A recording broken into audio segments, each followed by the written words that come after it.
Les dernières heures de l'abbé Joseph-Marie Gabriel Vérité à Pluneret, Morbihan, France, qui a rendu son homme à Dieu le jeudi 26 août à 2h45 du matin, moins de 3 heures après la fête de Saint-Louis, roi de France.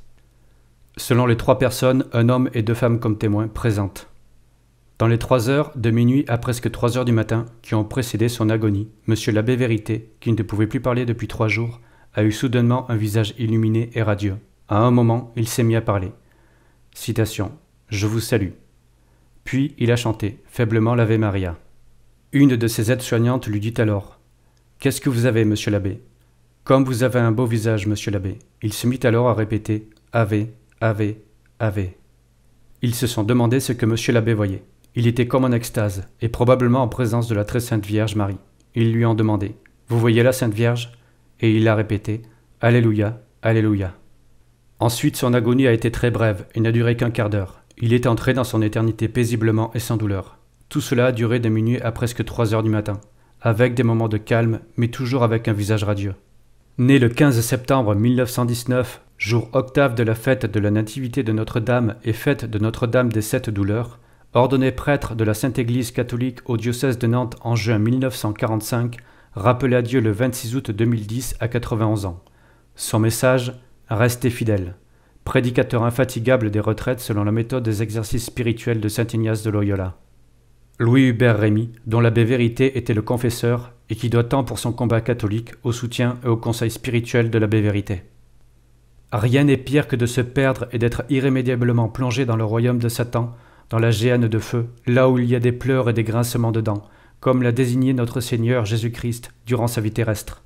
Et c'est parce qu'il souhaitait éviter à toute âme qui venait à sa rencontre ce malheur éternel, et parce qu'il voulait par elle la béatitude du paradis promis par notre Seigneur Jésus-Christ aux élus, que l'abbé Joseph Vérité allait droit à l'essentiel, et qu'il parlait sans détour aux âmes de leur salut et des moyens qu'elles devaient prendre pour y travailler.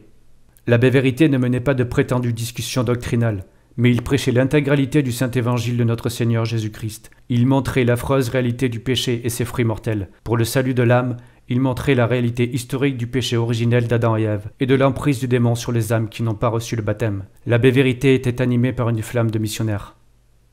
Il avait le sens des formules simples et tranchantes, qui disent la vérité en toute simplicité et sans détour, tout comme notre Seigneur face à ses apôtres et aux foules de pécheurs qui étaient venus l'écouter.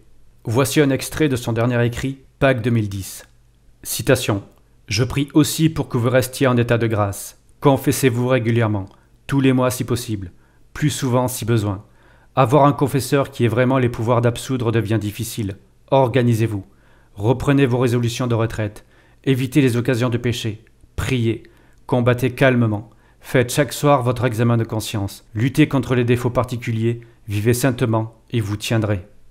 Devenez et restez antilibéral. À notre époque, c'est un combat essentiel pour bien connaître le vrai du faux, le bien du mal. Relisez le manuel du combattant, le libéralisme est un péché, de Don Sarda, et refusez tout compromis, toute discussion avec l'erreur. Les temps sont difficiles, et même parmi ceux qui semblent de bons prêtres, certains sont entachés de libéralisme. Soyez prudents sur leurs avis et conseils, même en confession. Il y a suffisamment de bons livres écrits par des saints pour vous guider. Pensez souvent au ciel. Il faut que nous allions au ciel. Il faut que vous alliez au ciel. Il faut que les vôtres aillent au ciel. C'est simple.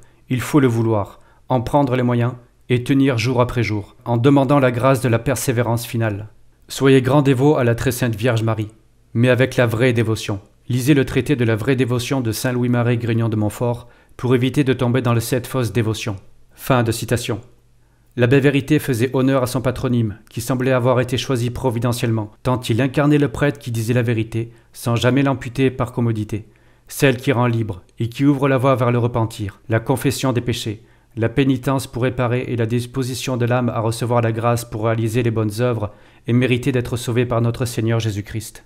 Au cimetière de Pluneret, où repose l'abbé Vérité entre Auray et le sanctuaire breton de Sainte-Anne d'Auray, les tombes de la comtesse de Ségur, née Rostochine, à Saint-Pétersbourg, et de son fils, le grand prélat antilibéral, Monseigneur de Ségur.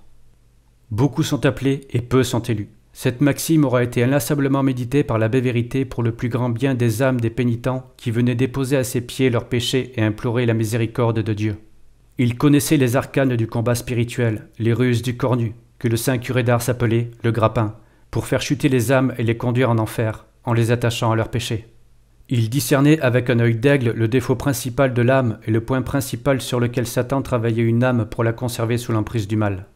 Par ces anecdotes tirées de la vie des saints qui méditaient inlassablement et paroles de la Sainte Écriture, l'abbé Vérité éclairait l'esprit du pénitent, l'ouvrait aux réalités supérieures du combat spirituel et lui apprenait à se battre pour le seul combat qui soit finalement ici-bas durant la vie terrestre, dans l'attente de la comparution devant notre Seigneur Jésus-Christ pour le jugement particulier au moment de la mort. L'abbé Vérité ne fut pas épargné lui-même par les épreuves, le cornu s'attaqua à lui jusqu'à la fin. Durant les retraites, la lecture du récit de la passion de notre Seigneur Jésus-Christ lui arrachait des larmes, tant il mesurait jusqu'où était allé l'amour de Dieu pour arracher les âmes des élus à l'emprise de Satan et aux conséquences mortelles du péché originel.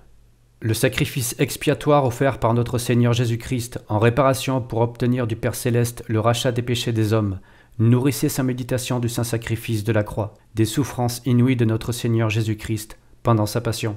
L'abbé Vérité allait avoir 92 ans.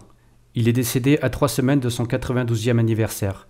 Il avait connu l'Église en ordre d'avant la Révolution de Vatican II et avait accepté par obéissance de célébrer la fausse messe de Montigny-Paul VI pendant 3 ans et demi, avant de revenir définitivement devant la nocivité de ce nouveau rite impie, au véritable rite de la Sainte Messe promulguée à perpétuité par la bulle Quo Primum de Saint Pie V.